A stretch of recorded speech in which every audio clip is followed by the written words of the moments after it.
It's never wasted. Hey everyone, and welcome to Chef AJ Live. I'm your host, Chef AJ, and this is where I introduce you to amazing people like you who are doing great things in the world that I think you should know about.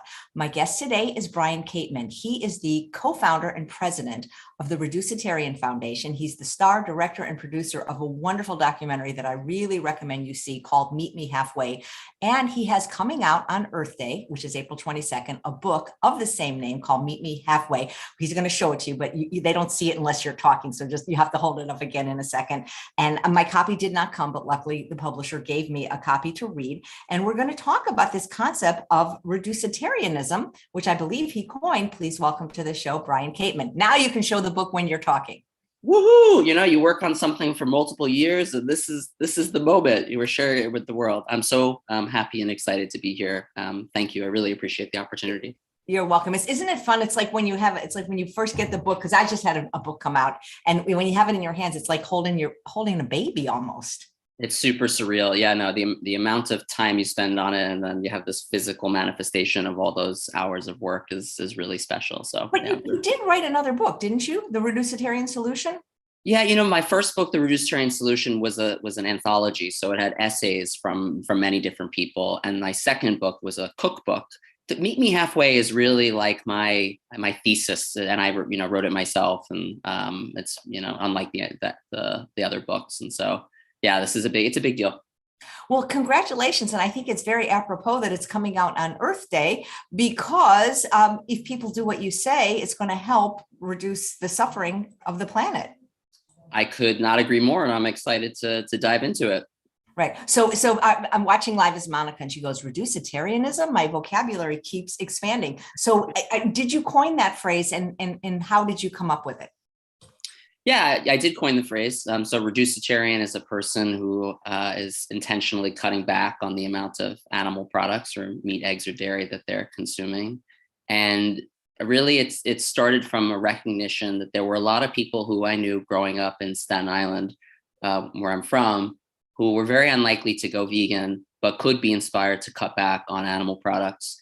And there really wasn't a word or a movement kind of built around this idea that meat consumption is not an all or nothing premise. And if you're not going to go vegan, better to do something than to do nothing. And so we created this term reducetarian to help move that message along. So I agree with you on one hand. I'm not an abolitionist, by the way, because I've been attacked by vegans because I have a dog, and my dog gets a small amount of animal products because I always adopt the oldest pet at the shelter. And it's very hard to get an old dog to go. I mean, I can understand with people how hard it is, because it's hard to get my own dogs to do this. But is there time, Brian? Because as I mentioned to you right before we logged on, I've been vegan for 45 years now. And if you had mentioned this concept of everybody eating less meat 45 years ago in 1977, I said, great. But now it seems like if we don't do more quickly, we're not going to even have a planet to eat any meat on. Maybe. The thing is, it's interesting. Like, there's a philosophical and science-based conversation to have. And then there's the reality of the situation.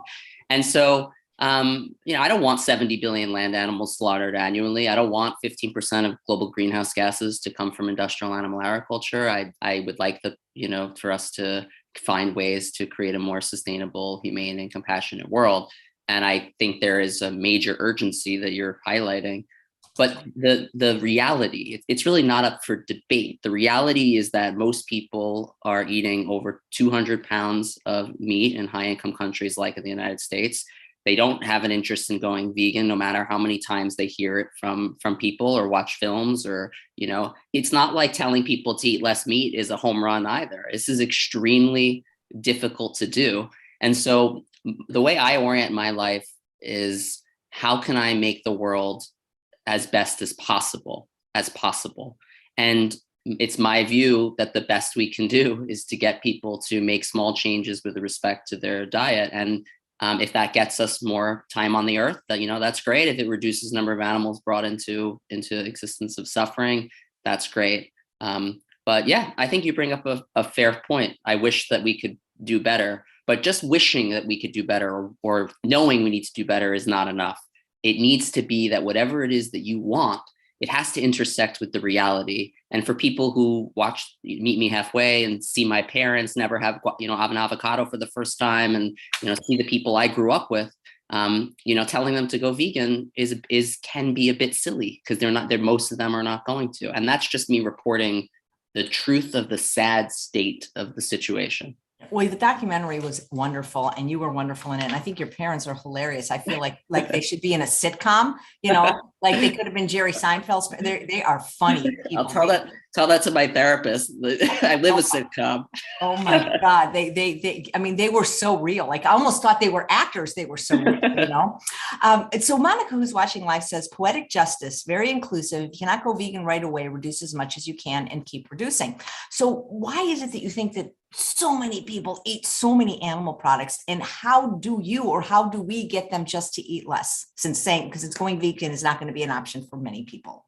Yeah, it's such a good and important question. As I said, the average person in the United States in 2020 ate about 225 pounds of meat, which is the most in recorded history, and it was very similar for 2021. Most people choose food not based on ethics or environmental issues or even their own health. They choose food based on price, on taste, and convenience, and to some extent, social norms, what other people are eating around them. And so in one way or another, we have to find a way to redesign our food environment where plant-based foods taste delicious, are as inexpensive or less expensive than meat that comes from factory farms, and that are convenient.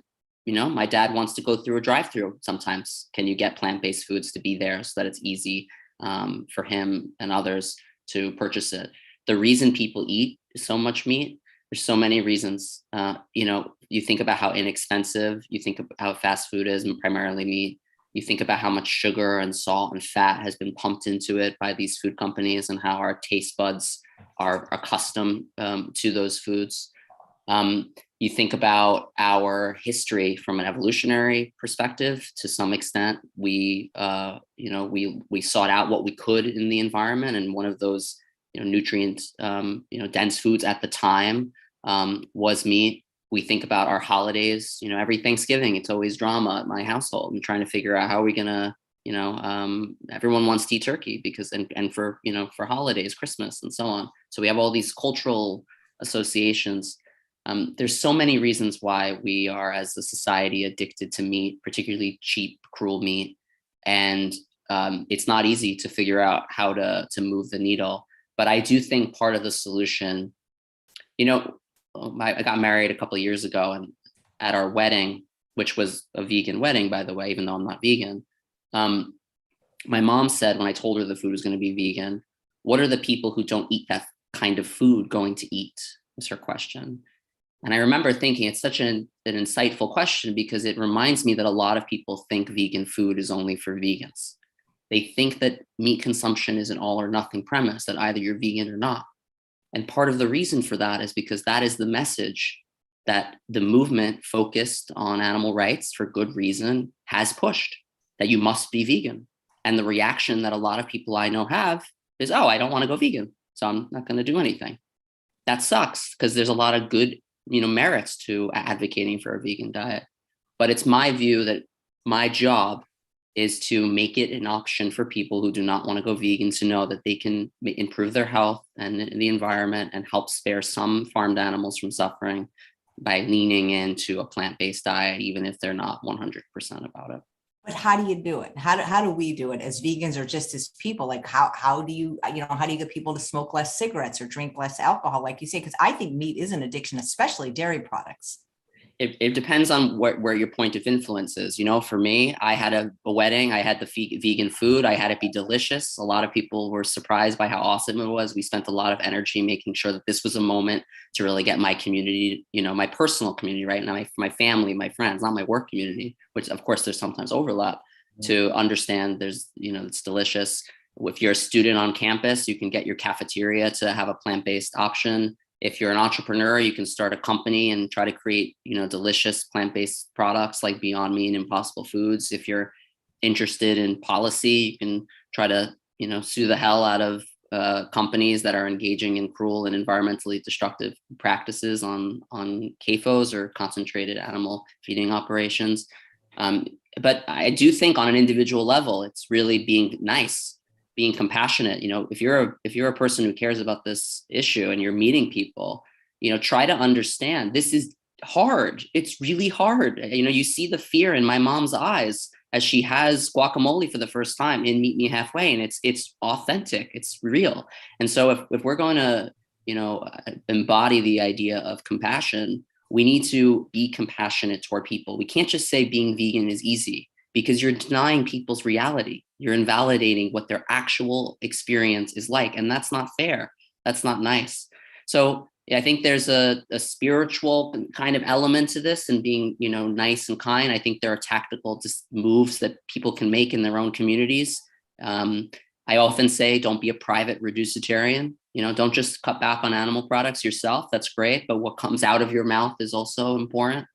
Consider telling people that one of the best ways to make the world a better place is to end factory farming. And one of the best ways to do that is to decrease our consumption of animal products. So, these are just some of the ideas of things that the reducetarian movement as a whole are tackling. And as is emblematic in both the book and the film, I don't know what's going to end factory farming.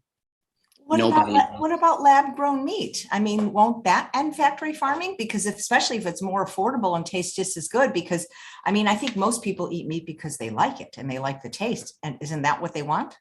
I think cell-cultured meat or cultivated meat, or as you call it, lab-grown meat, would be a great option. It's an idea though. Right now, it's very expensive. That's really the problem. It's too expensive. The question is, can scientists figure out a way to lower the price such that it's on par with the price of conventional meat? Even plant-based meat in many places is more expensive. I was very excited to get the Beyond chicken nuggets at KFC recently. I couldn't believe the price. Absurd. The average person could never afford that. So, I think there's more opportunity that's obvious to me on the plant-based meat side to lower the cost.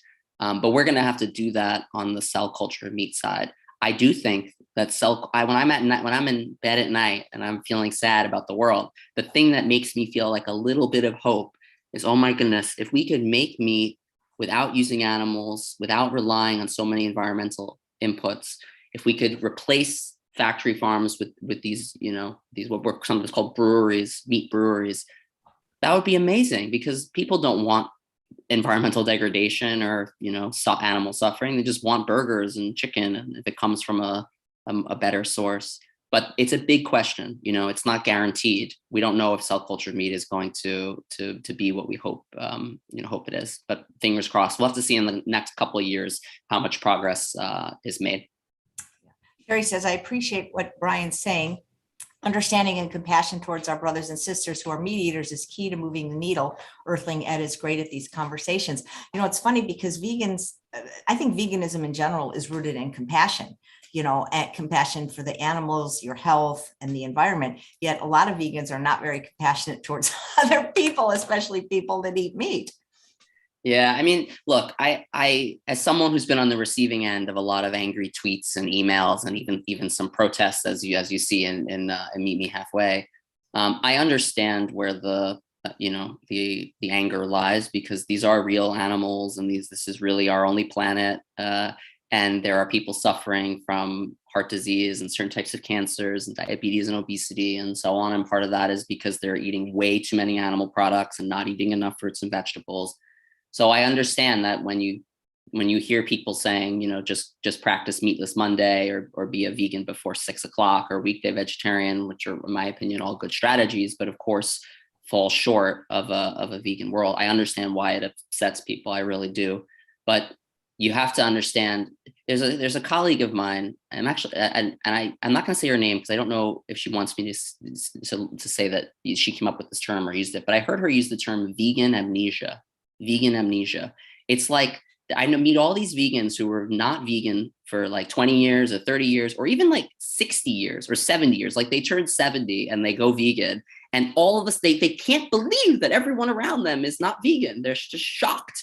And it's just, you've been vegan for a day. What are you talking about? You've heard, you know how challenging it is. So, we have to remember where we come from, the world that we live in. We have to lean in. Imagine a time someone told you to exercise 7 days a week, or that time you were scared to go to therapy and it took you time, or that you're afraid of driving, or all of we're human. We're just people. We're not perfect. Life is difficult, and I get that it's frustrating, but that is the reality of the situation. And if you're in a position where you feel that you're doing better than someone, it's probably worth examining if there's something in your life that you could do better on, because I guarantee that there is, and that can be a source of compassion and understanding that we're not perfect. We're just many of us are just doing the best that they can. Yeah. So what do we do? Like, how do we do this in our neighborhood, in our communities? How do we have these conversations? Is there, just give everybody your book. In reality, what do you do with the Reducetarian Foundation? I know I was talking to Howard Jacobson today, who you've been on his podcast twice, and he said you had a conference, or maybe you still have them, and that he actually attended.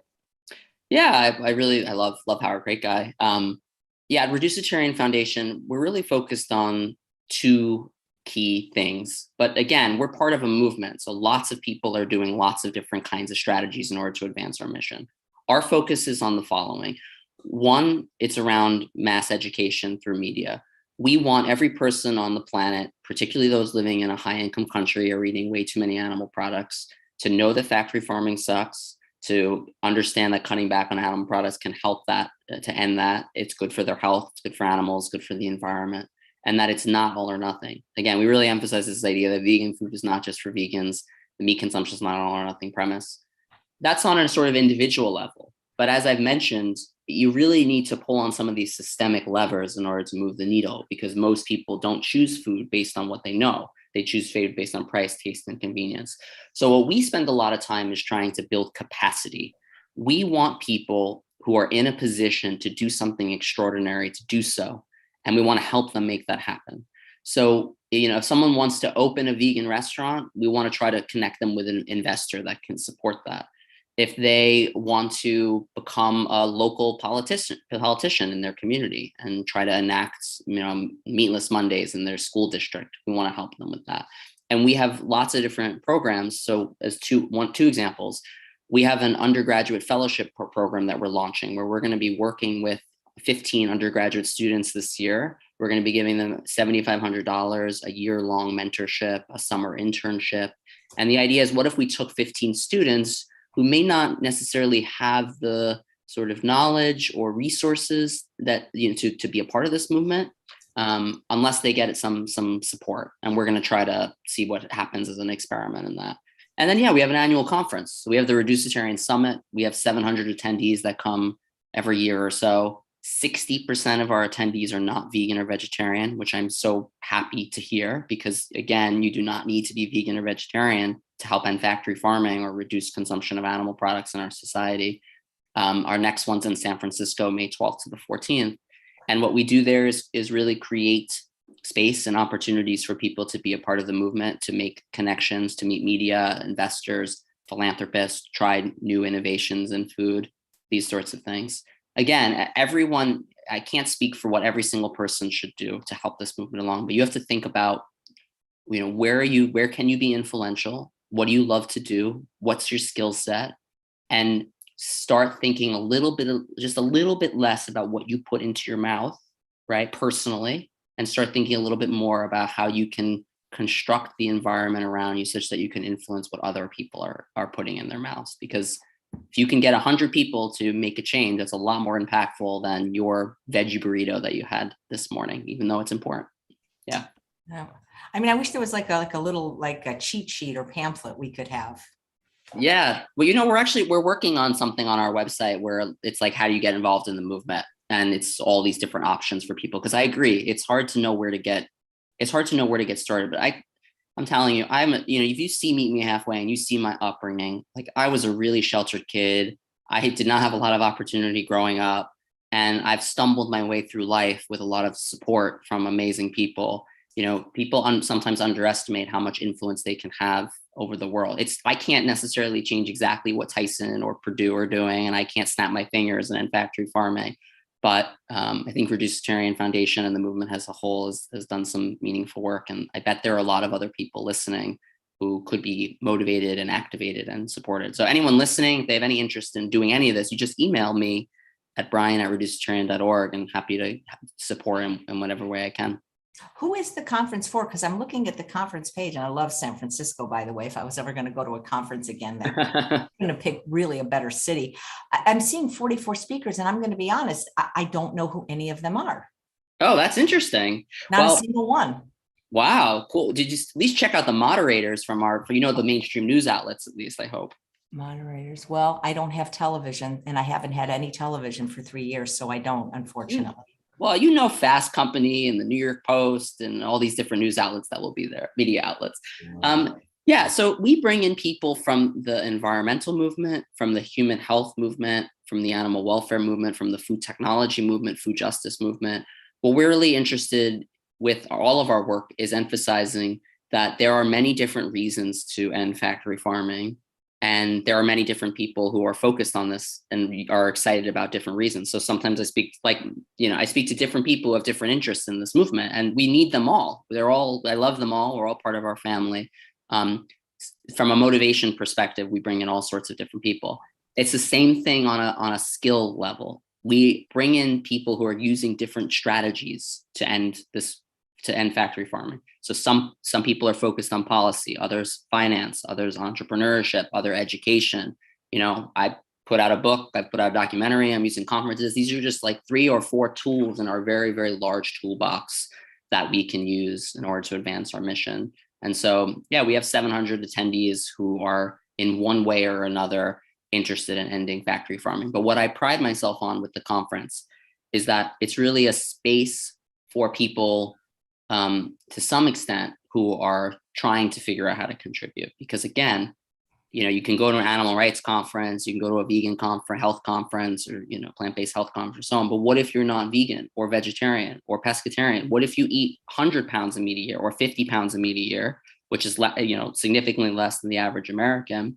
But regardless of what you eat, you want to contribute. You want to give away $1 million to end factory farming. That matters. Or you want to report on these stories in meaningful ways. That matters. So again, I find it interesting that we're very fixated. Like, you could ask me, what's my diet?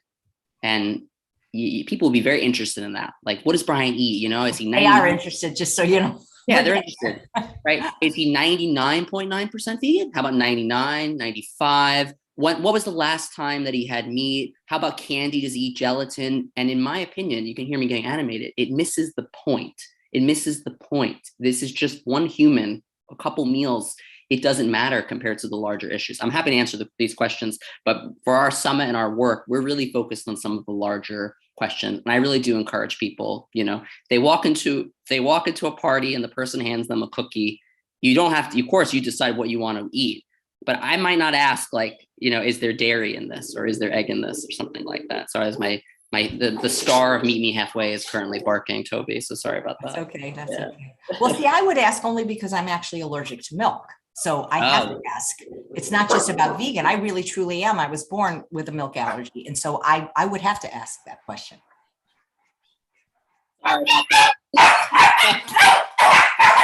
Toby's agreeing with me. That's what happens. I kid you not, I think my books just arrived. Scott. All right, we're gonna shut the door. Hopefully they'll calm down. That's okay. In a typical day, I try to eat as vegan as possible, is what I say, right? So the vast majority of my meals are vegan, and I have smoothies, I have oatmeal, I have avocado toast for breakfast. I have, all the foods I used to love, but I've made them vegan. This is what I tell people who ask me, what can you eat vegan, right? I still have, Thai curries and Indian curries. I just have tofu instead of, chicken or beef. So I try to eat the foods that I love. But yeah, it's just like, I just don't worry about the little things. So for example, Thanksgiving's coming up. sorry, not Thanksgiving, forgive me. Passover's coming up. I'm Jewish culturally. And, I've been having discussions with my family around what I'm eating. And, so I said, I'm going to have all the veggies. I'm not going to have the meat. But, if my aunt makes a soup and it has chicken stock, I might just eat it. It might just be like the 3 times a year where I have a soup that has some chicken stock in it. And I wish it was, vegetable based, but I just don't want to make a thing of it. I don't want to worry about it. So I tend to say that 99% of my meals are plant-based, and that's kind of how I live. And it's like, I don't know how this resonates with you, but it's how I live about everything. Like, I try to be a good husband. I try to be a good son. I like my score, I don't know, A-. I do the best I can. I'm not perfect. And I have the exact same feeling about what I put in my mouth in terms of food. I really do try to be good, but I'm not perfect. And that's my honest, raw truth of who I am as a person. Yeah, well, I think you're doing a lot of good in the world. But, I'm curious, at your conference, are you going to serve vegan meals, and who's going to be making them? So we only have vegan food at the conference, and we have a lot of it. We have, lots of buffets that, throughout the event. We typically work with the hotel, and we've had a lot of great success. They're often, increasingly, I notice they're already more accustomed to having, vegan menus, which is super exciting, and not, not as uncomfortable or nervous about it. It depends where they are. For our wedding, for example, the venue is the first vegan wedding that they did. So we had this is the perfect. I got Just Egg to have, breakfast. I had Miyoko's butter for the bagels. We had really great pasta dishes and salads, and it was just, we had guacamole, which was perfect because my parents had already had the experience of eating guacamole for the first time. Did they come to the conference? Because it'd be worth it just to meet them. They're hilarious. My dad has been to the conference, and if you see the film, he's like a very charismatic guy. He loves the attention. He's a star, a true star, and people love him. So he's been to the conference, and he's really excited about what I'm doing, and understands to some extent the value in it. But yeah, we have a lot of, and also we have like 50 exhibitors or so that will sample their plant-based food. So it's a great time. That sounds amazing. I wish I had known about it sooner, because that sounds like something I would really like to attend. Howard said it was fabulous. I heard that you were inspired by reading Peter Singer's book. So true. Isn't it amazing, like these moments in life where just you have something just flashes, right? Now you're a totally different person. And I've had that a couple different times in life. And one of them was I read Peter Singer's book, with co-authored with Jim Mason, The Ethics of What We Eat. And that was really the first time I learned about factory farming. I had always cared about the environment. When I was a kid, despite my grievings with Staten Island, I liked Staten Island for its nature, for its green trails, and the beautiful landscapes there. And I cared a lot about the natural world and also the animals that were living in that environment. And I would recycle. I would tell people they should, walk instead of drive. I was kind of your typical environmentalist in college, but I didn't know about food. So I read this book, and it completely changed my life. And I became sort of vegetarian on my way to being vegan at the time. And that was really my first experience with saying I'm a vegetarian or vegan, and occasionally including animal products, and being absolutely ridiculed for it by both vegans and omnivores. The number of times I've been called a cheater or lazy for being 95% plant-based is baffling to me. I get it. It's not really baffling, but it's sad. It saddens me, because I'd be at Thanksgiving with people who ate well over 200 pounds of meat a year, but I would be being made fun of for being a hypocrite. So, when you make that the party, no one wants to join that. It's not fun. So that's part of the genesis for Reducetarian. It's really about this idea of emphasizing an aspiration, emphasizing the goal is to reduce your consumption as much as possible, and to celebrate that, to lean into your successes rather than fixate on your failures. I think that's why so many of the doctors that I interview, they don't even use the word vegan. They'll use plant-based, plant forward, plant predominant. I love that. Yeah, I love that. It decreases the pressure a little to be, to be perfect. I know. Dr. Goldhammer says that vegans often get more headaches than non-vegans from wearing their halos too tight. Oh, I love that. I never heard that before. Yeah, he says that. So, it's interesting because there's a comment from a live viewer, Struthi, that says, last time I had chicken stock, I was racing to the bathroom. And one of the things, and again, like I don't intentionally want to offend people, but when I've been vegan for 45 years, and I could tell you an incident that happened a few years ago at a restaurant that assured me their meal was vegan, and I'm eating it and I'm literally getting sick at the table and I vomited, and it was cooked in chicken stock. My brother's a doctor and he says that when you've been vegan that long, I can't just digest those anymore. I mean, and I actually so it's not about not wanting to offend your aunt. It's just that is at a certain point, I don't want to eat something that's going to make me sick. You know what I'm saying? Of course, no. And look, everyone has to, I know people that are allergic to various foods, or they're just grossed out by it, or, everyone has to decide what they want to eat. And there's no judgment at all on that particular point. I will tell you, when I occasionally have chicken stock, it has no negative impact on me. So that's my truth. That's my reality, right? So I don't worry about it. I will say, when I eat unhealthy food, I feel like crap. If I eat, a heavily processed, lots of, I don't feel good. So that truth, when you start to eat healthy food, your body gets used to it. This is what's so tricky about, particularly conversations around health.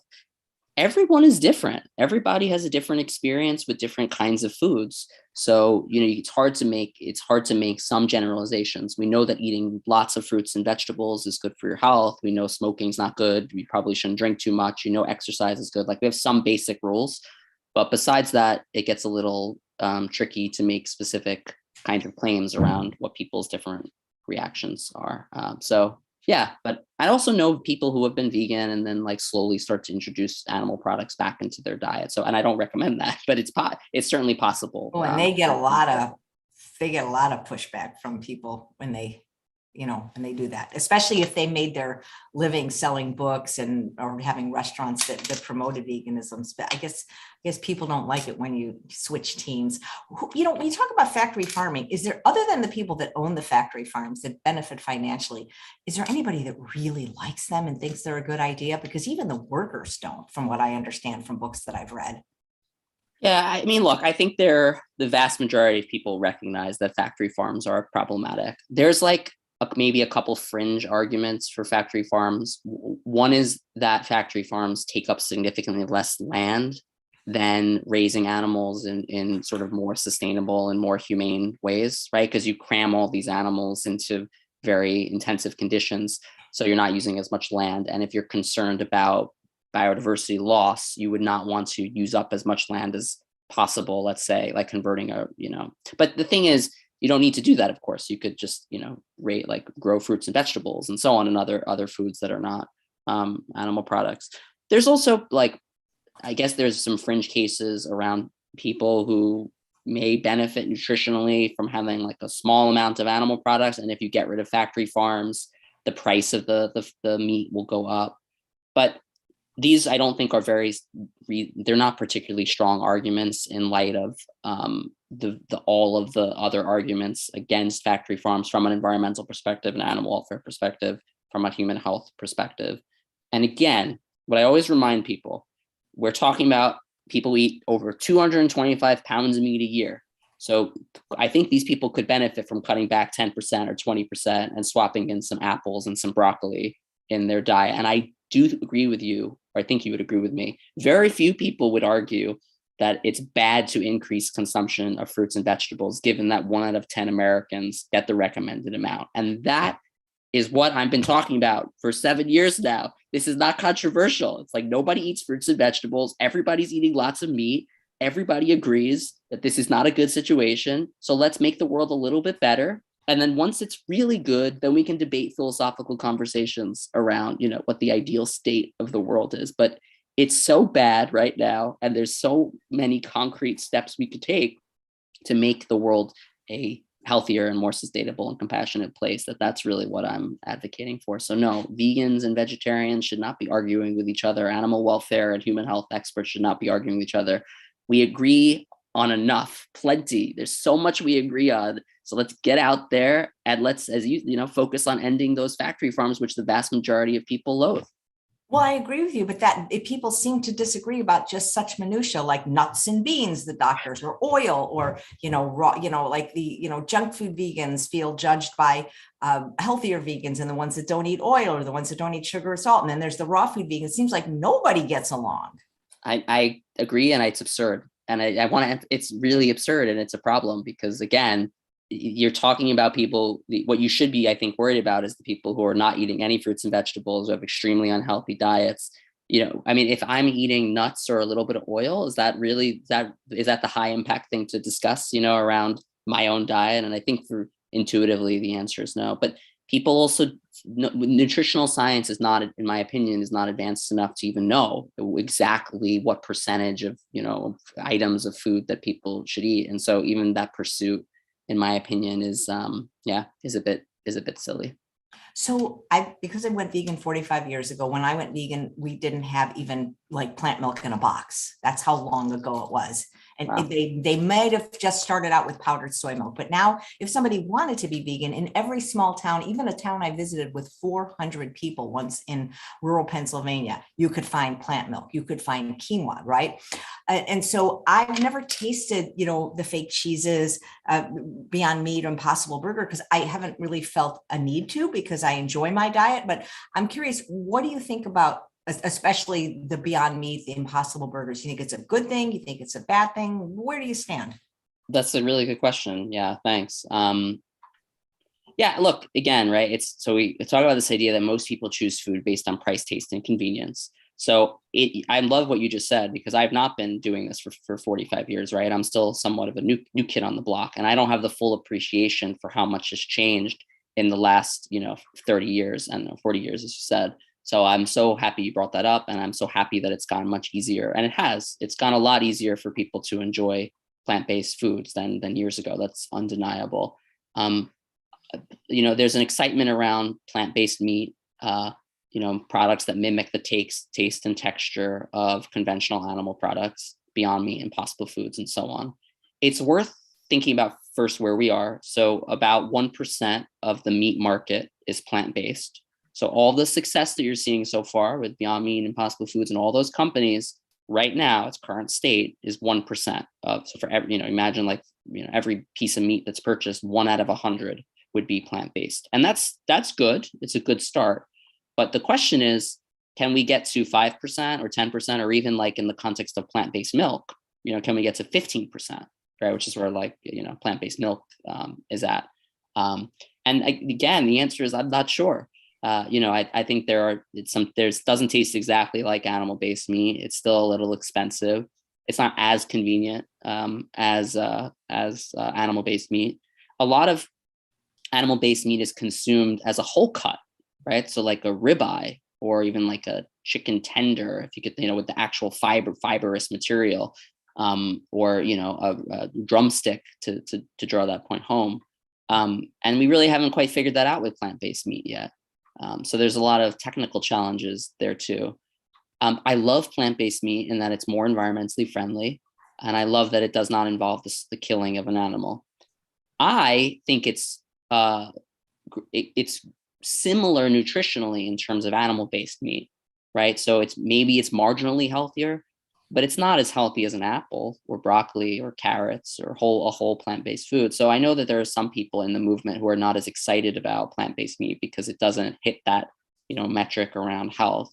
And, to that, I say, well, you can still encourage people to eat more whole foods. But I do think like someone like my dad, who, when they're wanting to eat a steak or a burger or something, it's good that there's an option that doesn't have impact on the environment and on animals. So again, no solution is perfect, but I think plant-based meat is really exciting, and it's a good thing for the world. I just hope we start to see it. I hope we start to see it go up in terms of percentages of the market, because it's quite low right now. So, as you said, a lot's changed in 30 years. Maybe we need 40 years. Maybe we need to give it another 10, 20 years. Maybe I'm just antsy because I want factory farming to end so much, but we have to see what happens. Right. Well, Sharon says, unfortunately, the reason animal products are so cheap is because the government subsidizes them. If they could do that with vegetables, maybe people would eat more. Yeah, I mean, see, that right there is not fair. Of course, a lot of things in life aren't fair. So, Yeah, no, I agree. I wish the government would invest even more money into plant-based meat or cell-based meat, and there is some investment there, but it's relatively small. I will, just for fun, I will say there's conflicting data around the extent that subsidies actually increases the price. That it decreases the price of animal-based meat. I've seen some studies suggest that it's just like a couple of cents, and that it really doesn't have a major impact on the at least on the consumer side. It's just that it kind of fattens the wallets of the executives of some of these companies, which is also not fair. But yeah, it turns out when you torture animals, you can get cheap meat. If you treat them like objects, you actually can develop systems where you can create end of consumer products that are relatively inexpensive. So there are lots of reasons why animal-based meat is inexpensive. But I really would love to see the government. I'd love to see the government, implement, some kind of, I don't know, carbon taxes, and when they're polluting communities and the environment, particularly in low-income neighborhoods, people of color. I would love to see there be consequences to these factory farms, and unfortunately, at the moment, there's not a ton of them. So yeah, the government and policy side is important and also very challenging to make inroads in. So Brian, when you or I or anyone is trying to reach people, like meet them halfway, pun intended, to decrease their amount of animal products, is there a strategy where you just tell them eat 10% less, or do we go after the animal products that are even more deleterious to the animal suffering and the planet? That's a really good question. On the second part, I see sometimes environmentalists will say that we should try to cut back on beef or cut out beef because it's the most destructive for the environment. And that's true, it is. But when people swap from eating beef to eating chicken and fish, it's really bad from an animal welfare perspective because chicken and fish are much smaller. And they're also treated arguably even more cruelly than cows on factory farms. And because these animals are smaller, like imagine someone, instead of having a steak, they decide to have shrimp. Well, if you eat 6 shrimp, which we'd call 6 animals, that arguably might be worse than if you eat a piece of a cow, because cows are much bigger. And so I think there's tension between motivations around what you might advocate in terms of which animal products people should eat. Same from a health perspective, right? We don't want people eating bacon from a health perspective. If the person were to eat bacon or fish, I think we would all agree that it's probably healthier for the person to eat fish than it is for bacon, which is declared as a known carcinogen. However, I try to encourage people to swap meat for plants. So I try to say, look, there's all of these negative consequences associated with any kind of animal product. And you're also probably not eating enough fruits and vegetables and whole grains and legumes and so on. So if you could try to increase your consumption of plant-based foods, that's going to be a win in terms of all of these issues combined. It also, from a movement building perspective, I think is useful, because it's not fun when an environmentalist says like, yo, you should switch to eating chicken and fish. And then that upsets the animal welfare people, right? Or it's not fun when an animal welfare person says, oh, if you're going to eat meat, eat beef, because, beef cows are so big that you're only going to eat a couple cows in your lifetime. Whereas chickens and fish are so small, you're going to hurt, hundreds or thousands of animals. So when we, unite behind a simple message, I think there can be power in that. So yeah, that's what we encourage. And then in terms of what I tell people is, look, think of a strategy that's going to work for you. How about meatless Monday? Don't eat meat on Mondays. Or weekday vegetarian. Graham Hill says nothing with who coined that term, says nothing with a face during the week. If you're going to, how about like vegan before 6, Mark Bittman's approach, be vegan for breakfast and lunch and for dinner, your choice. And I like these because there's some concreteness to it. There's some strategies and rules, where if it's kind of vague, some people will say they're not going to have any animal products in the house. They're just going to, if they're going to eat animal products, it's going to be when they're out of the house. And sometimes these kind of rules can be helpful for people to, have some level of accountability. And then again, if you're in a position to speak less and show more, so like when I go to my family's house, I probably will bring a delicious vegan item that I hope that they will enjoy, because I want to show them that vegan food is delicious. Yeah. Right. Your book is going to be on Audible, and do you do the reading of it? It is going to be on Audible, and I don't do the reading for it. I appreciate the ask. It almost means maybe I have a good enough voice to narrate my own book. Well, But no, because Barbara says you have a totally lovely manner and message. How about doing a sleep story for the app Calm without any animal horror stories? Of course, you have a great voice, and Calm's audience is huge. So somebody would like to hear that's, from your voice. that's the nicest thing. And let me tell you about this. That's such a nice comment to hear, because once in a while I'll look at the comments on my my TEDx talk, and I sometimes will get mean comments about my voice. So you've made my day by saying something nice about. See, now I'm gonna have extra. If I could be extra vegan today, I'm gonna do so, just because of how wonderful that made me feel. That's so sweet. Oh, thank you. That's great. Hey, so the documentary was, I mean, there were parts of it that were, a little sad, obviously, but overall it was a wonderful documentary. You're like 30, right? I mean, you're like half my age, I'm guessing. I just turned 32. I'm turning 33 in August. Okay. So, I mean, that's pretty major to be able to, I think you wrote it, produced it, directed, starred in it. Tell a little bit about the evolution of that and what that experience was like. That's so nice. Yeah, it was. It's so I feel so lucky and also so inspired by the idea that you can just come up with an idea and find people to help you create that idea. And that's what I try to inspire other people in our movement. If you have an idea to make this world better, you can go out and do it. You absolutely can. So the documentary took about 5 years to film. And one of the reasons I'm so happy it took so long to film was my own thinking evolved quite a bit over the years. I really thought if you just told people to eat less meat, that they would do so. And I realized that's not true. You really do have to find ways for it to be easy and delicious and affordable for people. And so the premise of the film evolved from a kind of simple, here's a film to inspire you to eat less meat, to I don't actually know exactly what's going to inspire people to eat less meat. And it has a kind of awareness of that. And so the film, is really looking at my own evolution of thinking around how we can actually make some progress in this space. I met so many incredible people along the way. I loved interviewing my parents, and there's that avocado scene is very comical and approachable. I loved getting to visit, plant-based meat companies like Beyond Meat, trying cell-cultured meat for the first time. I also really liked it. What did it taste like? Because did it taste like meat? Did it It look like really, meat? yeah, it's such a funny thing that it's hard to respond to in a dramatic way, because it really just tastes like meat, which has an climactic kind of tone to it. But that is actually really powerful, right? It truly tastes like meat. You wouldn't be able to tell the difference, which is not the case with plant-based meat. You can tell the difference. Most people can. For most plant-based meat products, I've had a couple recently that are really really impressive. So yeah, that's the premise of the film. And I'm so grateful for that experience. And I think that's a really good introductory film for people. If you know someone who may not be persuaded by a cowspiracy or what the health or a Game Changers because they're unlikely to go vegan or be inspired to go vegan, and they want to understand the broader complexities of the issue, I think Meet Me Halfway, both the movie and the book, is a really good approach for that. I mean, that's pretty good to be 30 and already done a documentary. I mean, you're a go-getter, man. I mean, you've done more in your 30 years than I've done in 60. Good. Hey, a lot of other people said your voice is beautiful, sweet. Lisa says you have a great voice, and now we have 3 days of more vegan.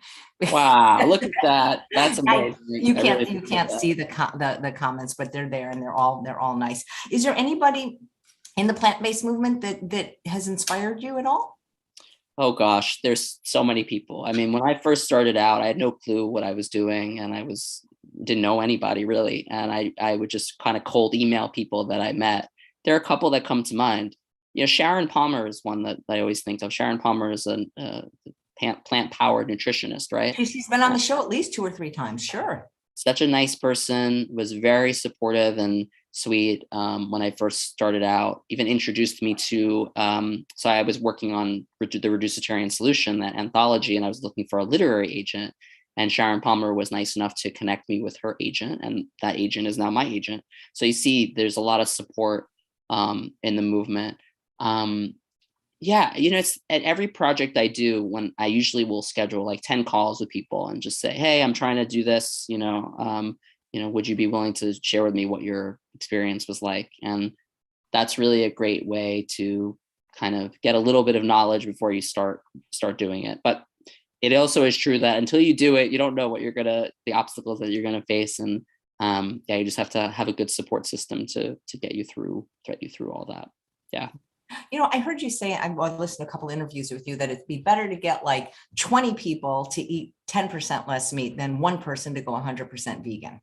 I mean, I think that the math on that is right? If you get if you get a lot of people to cut back by a small percentage, let's say 10% or 20% on the amounts of meat that they consume, that is mathematically more impactful than getting a small number of highly committed people to go vegan. I mean, it's like 1% of the population is vegan.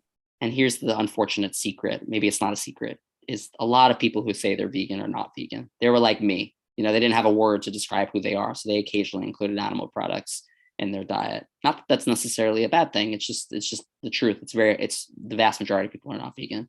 But I think that we will have a better shot of getting a larger number of people to cut back by a small percentage. And I agree with you at the top of the discussion. At some point, we really do need to find a way to move that along. It's not enough if it's 10% or 20%, but to start, we have to start somewhere. Getting a bunch of people to make small changes in their diet would be really great. I mean, if everyone did Meatless Monday, that is the equivalent of having 1 billion vegetarians, which would be pretty darn amazing in terms of advancing our shared mission. Yeah. One of the reasons, and we didn't talk about this, is that I would like to see the cell cultured meat, is not because I want to eat it, but because then I wouldn't feel such cognitive dissonance having carnivorous pets. Yeah, I hear you. The pet thing is challenging, right? Because it's an absolute bias, because there's no difference between a pig or a cat, or my dog Toby, or our newest addition of our family, Cooper. But I know Cooper and I know Toby, and I want them to have the best possible life and best possible health. So they're on a very plant forward diet, but they're not on a vegan diet. And I would like them also to be on a vegan diet. And I know that there are companion animal owners, or for lack of a better word, I don't know what the correct term is for that. You'll have to educate me someday, because owner is not a good word. But that have them in their house, and they have them on a vegan diet, but that's not what we've done. And so there are cultured meat companies that are working on pet food, and I think that would be great. They have a lot of vegan treats. They have a lot of vegetables in their food, but not 100% vegan. And that's another one of these.